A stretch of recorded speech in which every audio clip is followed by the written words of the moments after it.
Awesome. All right. Welcome to Contractors Mastermind 2020 edition. My name is Gino. I got Heath on the line with us. How you doing, Heath? Hey, how are you, Gino? Pleasure to meet you, brother. Honored to be on. Same, man. Same. So to get us started, you're up in Massachusetts. Our first kind of question of the evening is tell us a little bit about you, your business, your story, how long you've been in business, and kind of get us started with that. All right.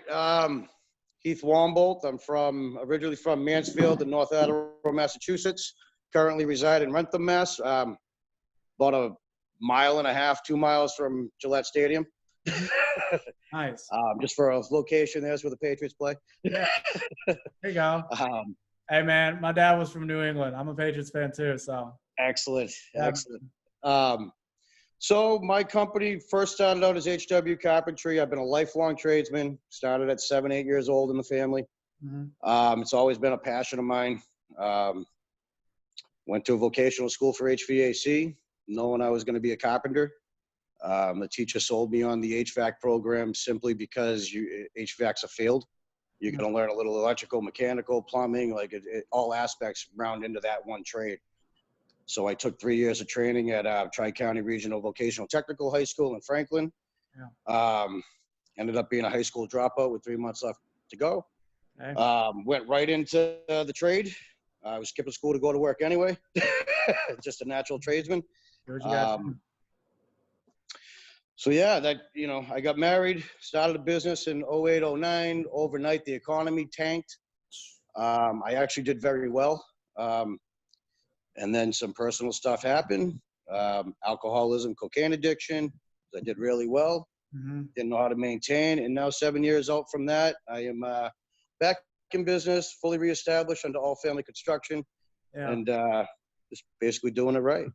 Man, that's awesome to hear. That's awesome to hear. So you've been in currently, you've been working more as a general contractor. I see you're in a house right now that you're putting together. Or what's that been looking like? Yeah, so I'm a start to finish subcontractor. Gotcha. I don't particularly like to play the GC game. Yeah. I will coordinate projects on my own if I need to, but I like working for general contractors or builders. It makes the workload a lot lighter. Yeah. I tend to fly alone. I bring in people as I need them. Gotcha.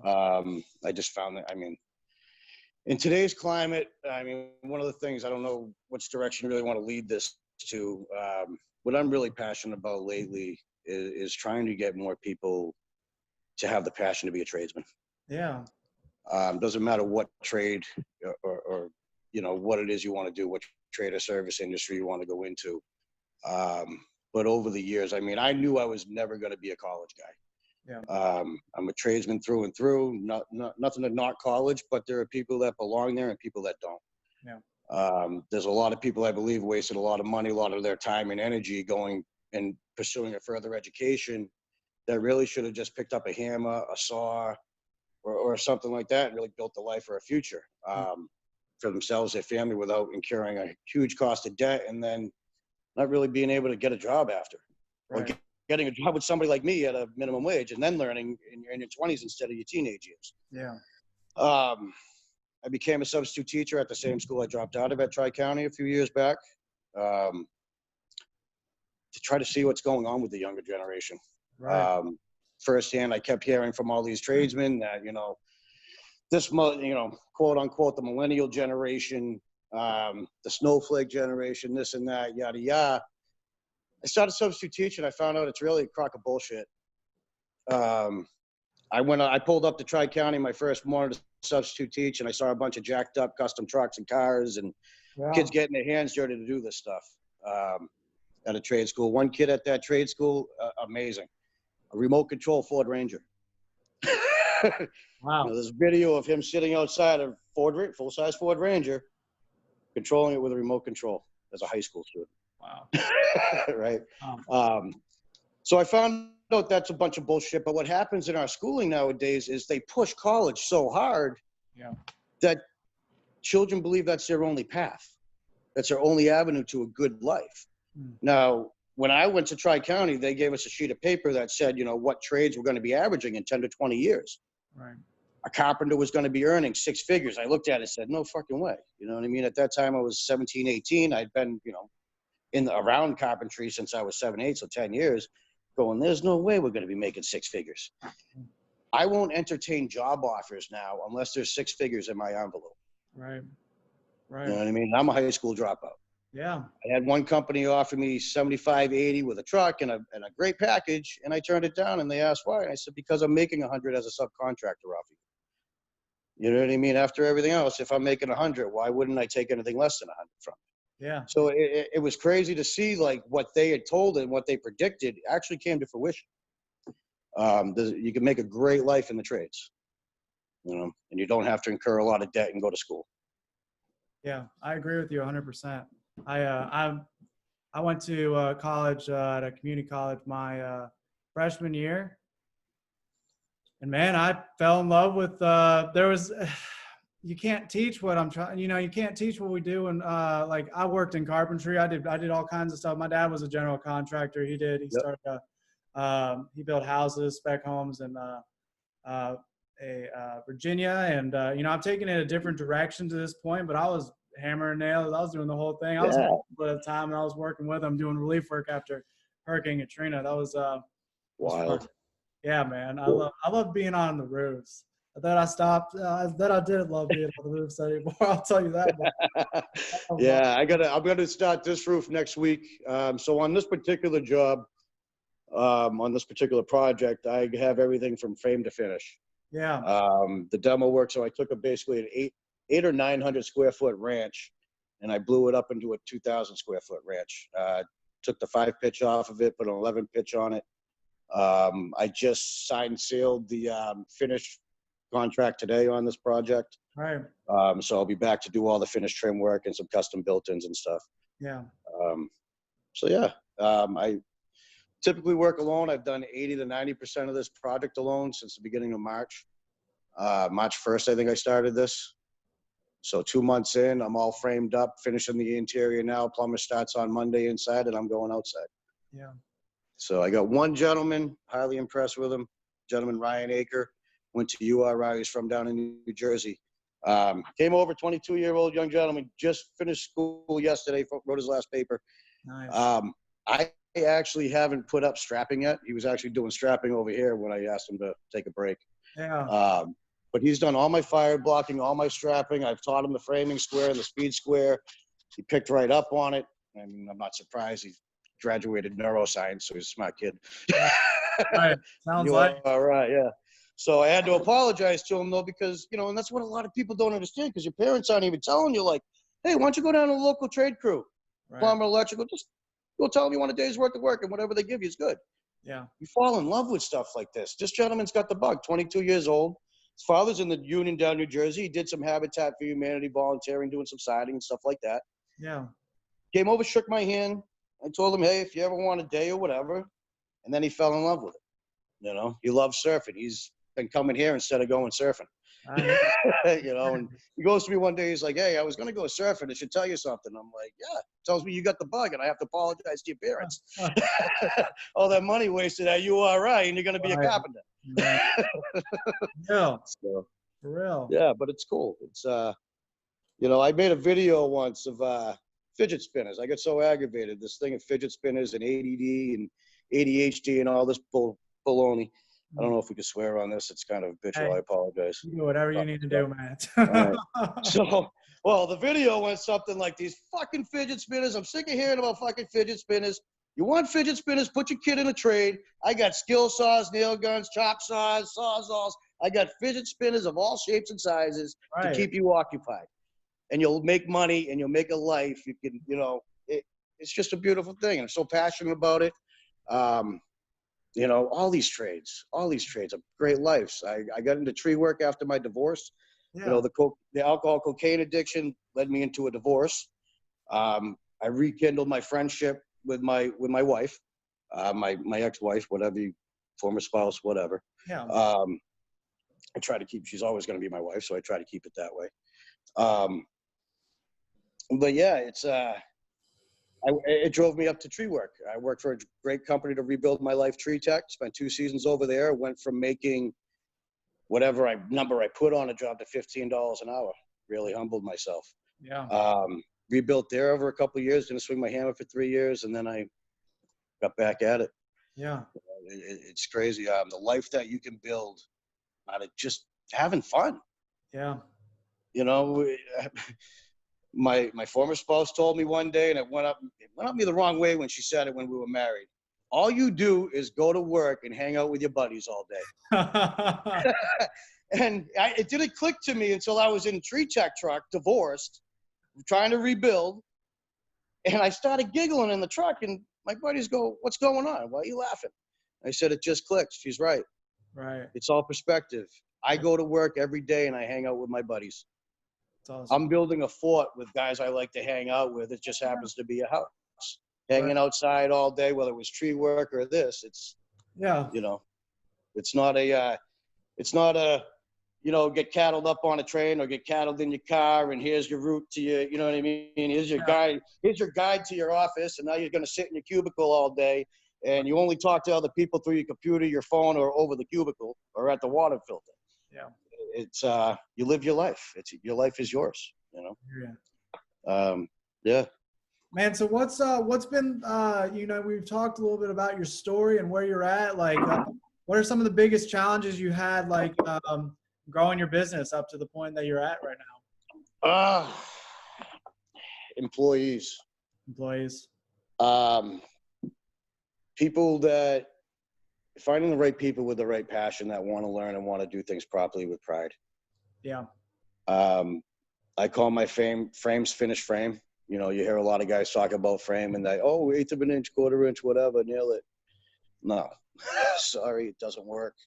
Now, if I'm shooting for finished frame and I fall short of 1/16 or an 1/8, I'm not taking the Sawzall out to fix it. Right. But if I'm striving for perfection on everything I do, falling a little bit short, I'm still going to be okay. Yeah. You know, it's still going to be stellar. When it's framing. Now, finished work, perfection is perfection. There's no substitute. Yeah. Finished work, trim work, you have to do, right. But a lot of people it's a rough frame. Well, yeah, but I got to put finished work on that frame. Right. Exactly. Make everybody's life easier if I do it properly. So finding that right passion, that's what this gentleman, Ryan, has. He likes to learn. He likes to be passionate. He likes the hard work.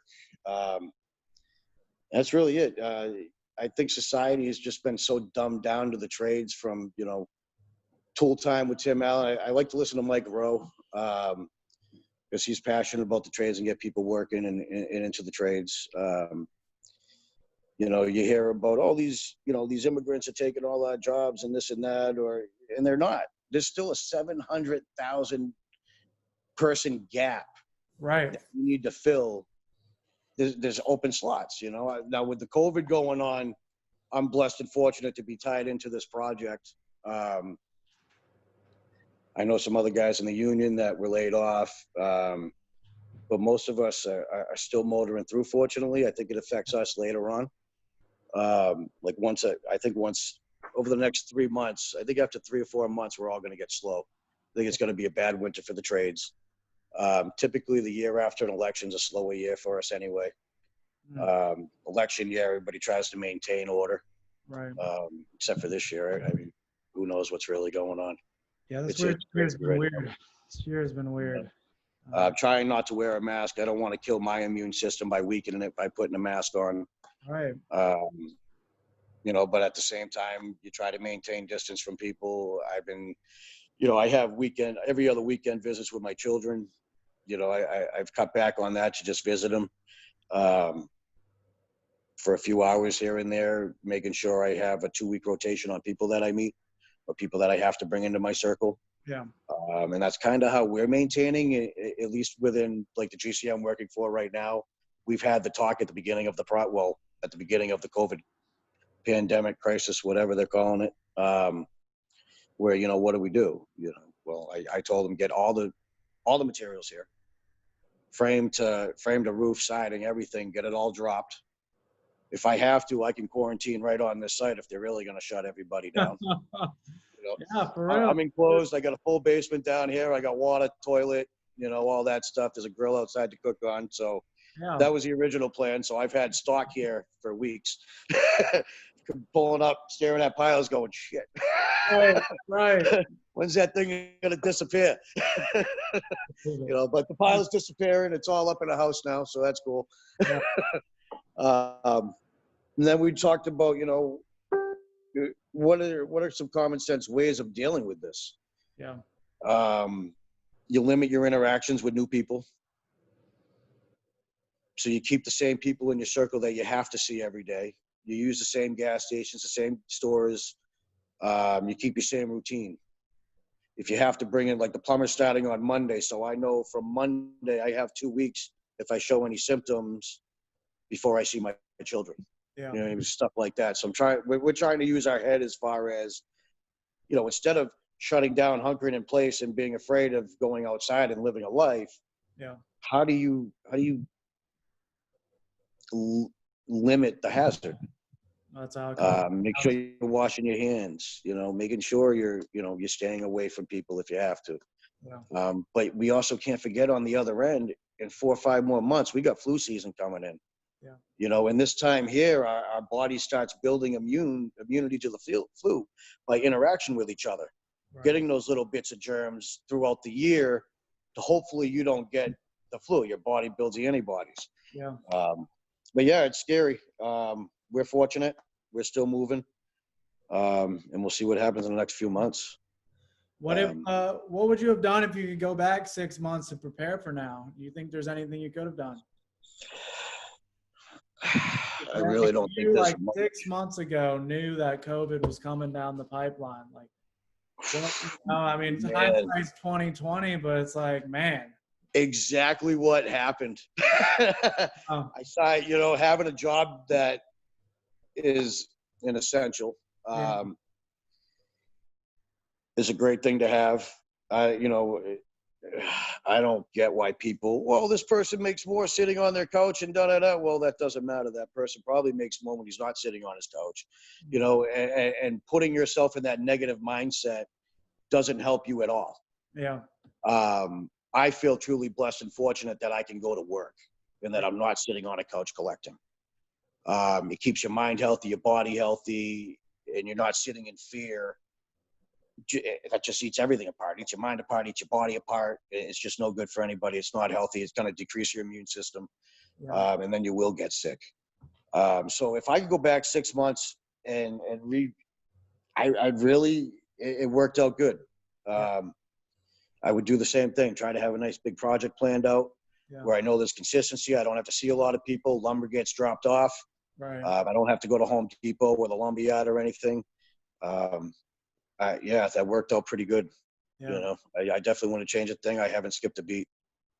Is the number one way you've been landing new jobs, is that all through like your network and or is there other ways that you use to land jobs? I know this one came from the general contractor, but is there do anything outside of that? So there's a lot of word of mouth. And it's interesting. Last winter, I got slow. I thought I was booked through the winter. I cleared everything up early. And what I had done the August before not this past winter, but the winter before, is I got off Facebook. Felt there was a really toxic atmosphere. Yeah. I get goaded into political conversations and this and that. And I'm a history buff. So I do a lot more research than the average person that just watches news stations. Yeah. I'm on the internet all the time. I listen to documentaries while I'm doing my finished work and stuff like that. It's hard to when I'm framing. I listen to a lot of Joe Rogan. He has a lot of great guests on. His most recent one is Elon Musk again, that just came on my phone today. Right. So I'll listen to that on the ride home. Sorry, where were we going with this? I just got sidetracked. Like your other ways of like bringing in. So what does that look like? Marketplace and Facebook. If you're not on social media of some kind, people forget about you. Yeah. It's the old bar scene for a tradesman. Right. You know, nobody really frequents bars like we used to. It's more frowned upon in today's society than it used to be. You know, it used to be a lunchtime, you want a six pack with the crew. You could have a six pack with the crew, and you find the cans 30 years later in the walls. Yeah. Days are long gone. They don't want you smelling like a hangover. They don't want, you know what I mean, smoking on the job site, any of that stuff. So if you're not on some type of social media, you're going to lose work. You're going to lose opportunity. The only person I know that doesn't really have a smartphone is a local framer. He's been framing for 40, 50 years, Yeah. still has a flip phone, and everything's word of mouth. He's never had a business card. Wow. Louis Davidson, Mansfield, great guy, great company. But yeah, but those days are gone. You know, people wanted, the great thing and the bad thing about social media is a ton of people on it, so you can do a ton of easy networking and marketing. Yeah. And you can even focus it and pinpoint it. They make it easy for you to do on that now. People want to be able to either complain about you or praise you in public. And the social media gives them that opportunity. Now, you're more apt to be hated on, and you're probably going to ask when you do a good job to be praised on it. But more, you know, if you ask most people, yeah, absolutely, I'll go on there. Most people, it's just not a thought anymore. We're not, you know, I wasn't even raised. I mean, they tried to teach me to write thank you cards and stuff. It's a nice thing to do, but I'm a guy who doesn't really think. Today's fast-paced society, nobody's really thinking, hey, I should drop a line and just say thank you, or a quick text to say thank you, or credit a person on something. It's a lot easier when we're upset to go, hey, you screwed up. Exactly. Fuck me. Don't use this guy, you know. But giving them the ability by being on social media with your personal and your business, I think makes people at ease. It's kind of like being able to walk into a showroom. Jodis and Sons, the GC I'm working for on this project, has always sworn by, you have to have a showroom. You have to have an office where people can walk in and know that you are physically a part of the community. Right. You know what I mean? You're not working out of just your house or your shop.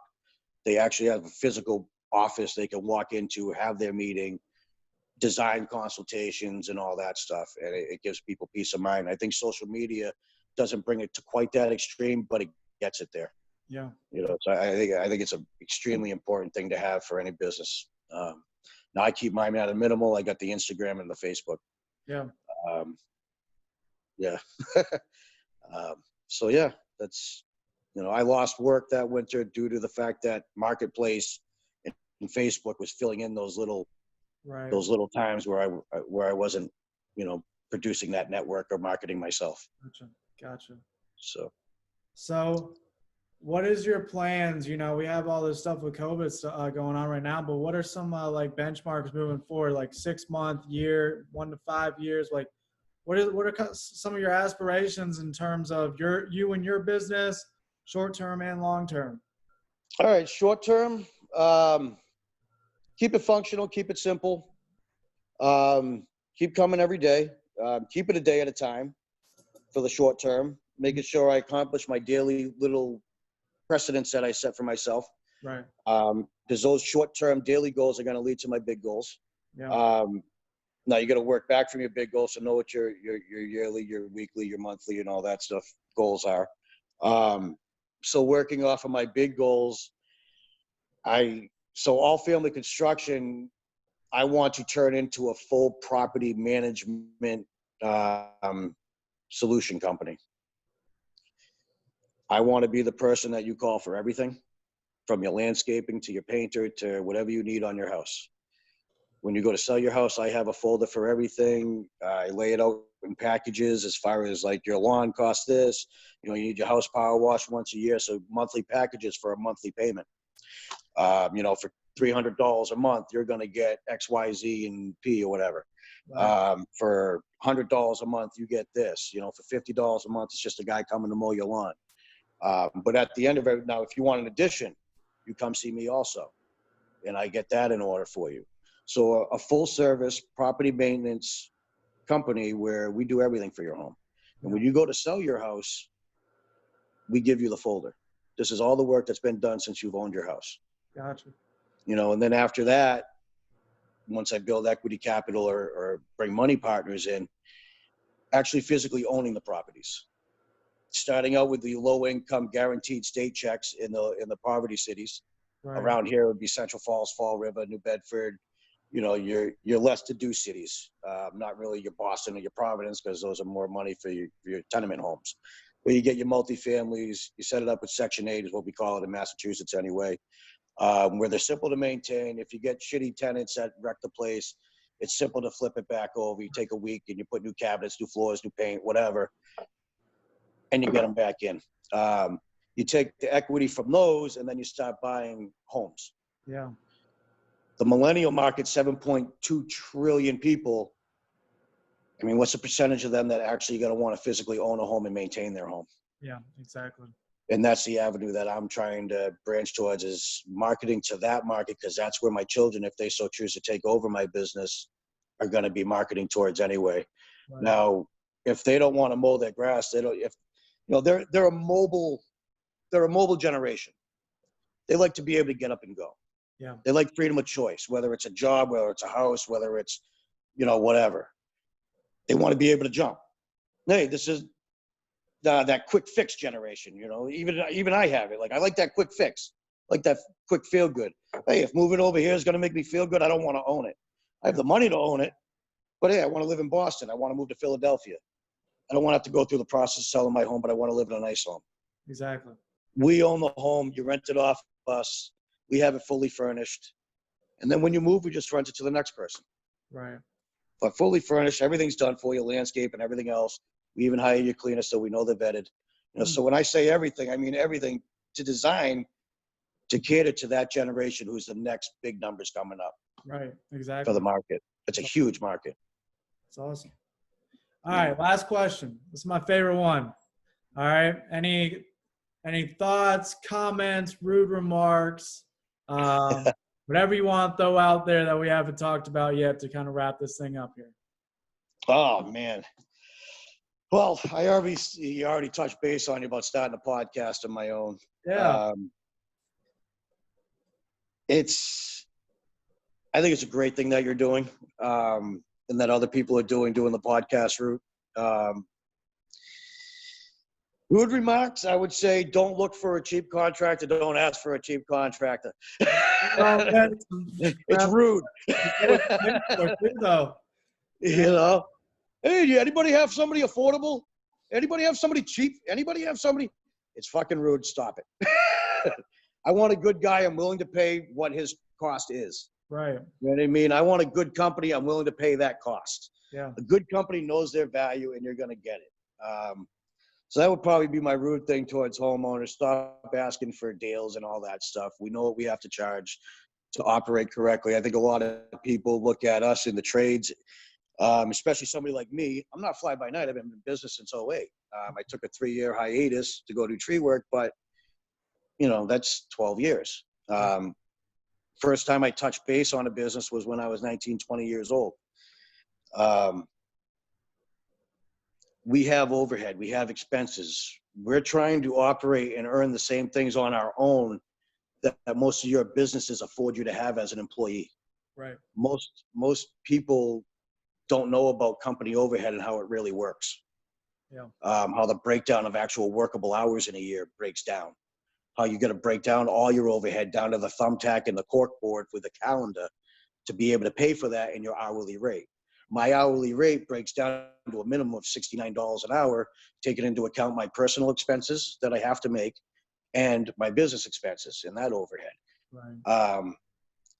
So if you're looking for a good, honest contractor like myself, hey, don't be afraid to give a budget. Yeah. If you want to hold a few back, hold a few back. Hey, I got $7,000. Don't tell me you have 10. There's going to be contingencies that you might fall into, but don't be afraid. If you're going to trust this person to come in and work on your home, your biggest investment, your life, your family lives in this place. If you can't trust them with your budget, don't trust them to work on your house. Right. It's one of the things I ask when in a first meeting with somebody is, do you feel comfortable giving me your budget? Yeah. You can hold a couple grand back if you want, depending on the size of the budget. It might be a couple hundred, depending on the size of the project. But if you don't feel comfortable giving me that number so I can work what you're looking for into it, then you're really not comfortable with me doing your work on your home. You should find somebody else. Yeah. You know what I mean? If you're willing to trust me with your heart and your soul, which is your home, that's where you go to every day. That's where you raise your family. That's where you make your memories. It's what keeps you safe. If you can't trust him with a simple number budget, you really shouldn't go with the guy. Yeah. If you tell me 10 grand for something, I'm going to find ways to try to make exactly what you want fit in with that. If I have to come back and tell you, no, I can't do it for 10, it's got to be 12, 13, 14, or hey, I figured out a way to do it for 7. Yeah. I'm an honest guy. I grew up a single mother of 3. I'm not out to screw anybody. I'm out to make an honest life, as most tradesmen are. We're pretty honest, straightforward people. Like any other industry or field or human being interaction, you have your pieces of shit scumbags. But you can usually tell them, sometimes you get fooled. But that would be pretty much it. Love to be back on again. Yeah, dude. I watched the other 3 episodes that I could find. I think it's great. Yeah, I think it's Glad really to cool. have you on, dude. Yeah, man, thank you. For real. And if you ever want to open it up to any other conversations, brother, like, yeah, I've researched public schooling and why and all this, why Horace Mann, and I've researched all this crap about why they're pushing college and why schools operate the way they do, and what we should go to as far as training kids and teaching children to be human and find what they love to do. Yeah. One of the things I tell my 10 and 8-year-old, they just had their birthdays in April. Figure out what you love to do, what fills your soul, what fills your spirit, what makes you full inside, what makes you truly happy. Every day you want to wake up and do this activity. Yeah. We'll find a way to make your money at it. Right. I love it, man. I love it. Right. With the way the internet is now, there's no way you can't make money out of selling ants if that's what makes you truly happy. Right. Right. So I think a lot of the reason why we have depression and stuff, people are forced into these avenues that they're really not supposed to be in life. I was forced to be a lawyer. I was forced to be a doctor. Great. You're making millions of dollars. Why are you depressed? Right. Because what you should have done was maybe go play the cello in a band, in an instrumental, because that really fills your soul. One of the mentors in my life, he tells me to, it's like, like evaluating, making decisions that don't put you in a place to have less options, but that put you in a place to have more options. You know what I'm saying? Yep. Absolutely. So, you lose your core values. Right. Yep. Absolutely, brother. Cool. So, hey, I'm going to wrap up this recording here. Give me just 1 second. Thank you, man. Yep. Thank you very much, brother. Been an honor. Thank you.